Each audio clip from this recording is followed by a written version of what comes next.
You are watching PR English Shorthand Dictations YouTube channel. This is English Shorthand dictation number 420 and the dictation speed is 120 words per minute. Ready?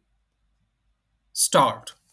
Honorable Chairperson, Sir, I am here to speak on the supplementary demands for grants for 2024-25 on behalf of the TDP.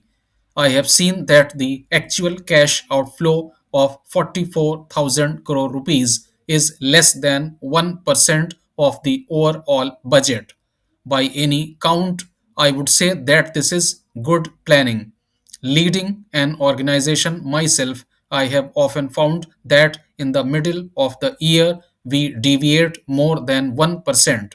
So I would like to acknowledge and appreciate that.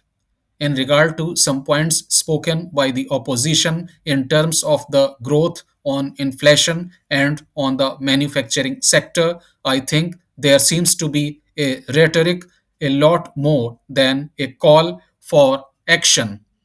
It is because, on one hand, we say that inflation should not grow, but on the other hand, we are saying that the repo rate also should not be cut down.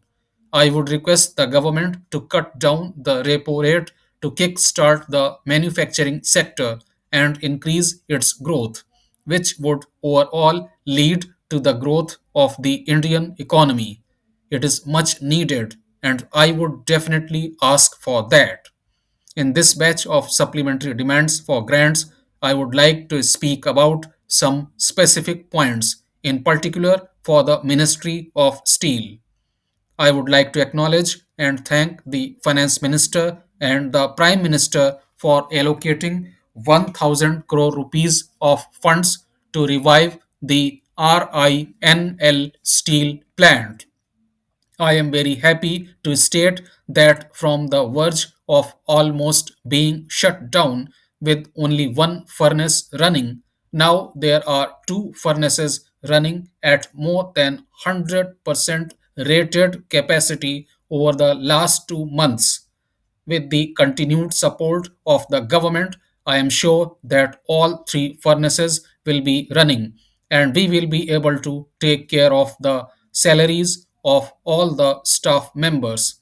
The second thing that I would like to bring up is the footwear industry. I have a peculiar problem, sir. I have a foot condition which requires a certain kind of footwear. I was searching for it in India, but I could not find it. I had to go to Germany, and a friend of mine got a cast made for me, and I got that footwear. That is what I am wearing right now. But when I went to the Standing Committee on Commerce, I realized that there is a Footwear Design and Development Institute under the Commerce Ministry. With the support of Honorable Minister, I went and visited the institute and I was very happy to see the kind of research that is happening over there. Alas, most of India does not even know about the research that is happening.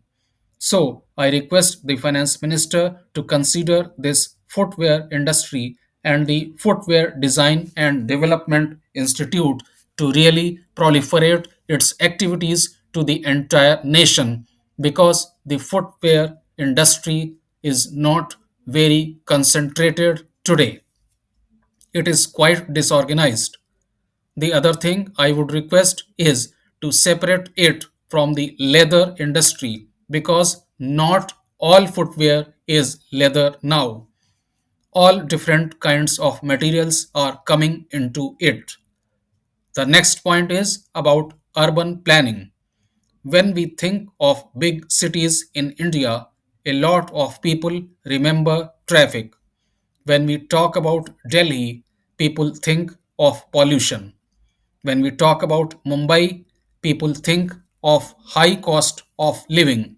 So, the money that happens to be transferred to urban local bodies is a mere 0.5% of the GDP. But the contribution of cities to our GDP is almost 60%. I would also request that if there are good cities that are planning for the future and if they can be incentivized through grants for major infrastructure development, then that would help us abate these problems preemptively instead of being reactive. I think that it would be a great thing for the nation. Coming to the state of Andhra, I would like to request that over the last 5 years, because of the potential and delay of many critical projects like Amravati or Polavaram, the cost of these projects has increased from 25% to 55%. We request the support of the central government in line with what has already been announced in this budget to develop our capital city of Amaravati and to complete the Polavaram project by 2028. Finally, I would like to end with a point on the state that if we want unemployment to come down and if we want the GDP to grow really quickly to achieve our goal of Vikasit Bharat by 2047, I would also request some money to be dedicated for the nationwide skill census.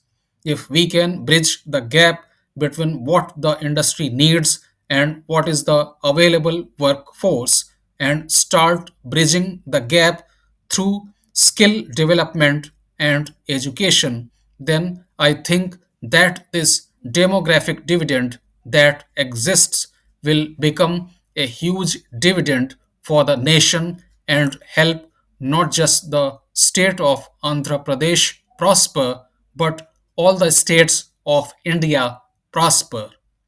Sir, there are other issues also.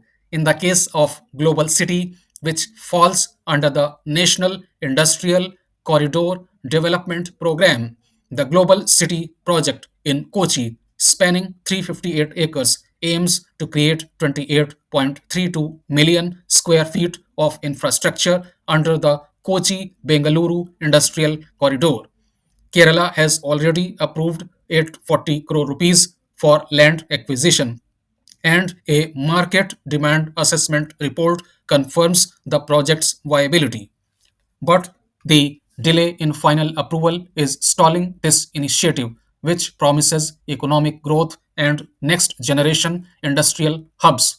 Accelerated approval of the preliminary master plan and targeted infrastructure support are essential to realize this project's potential.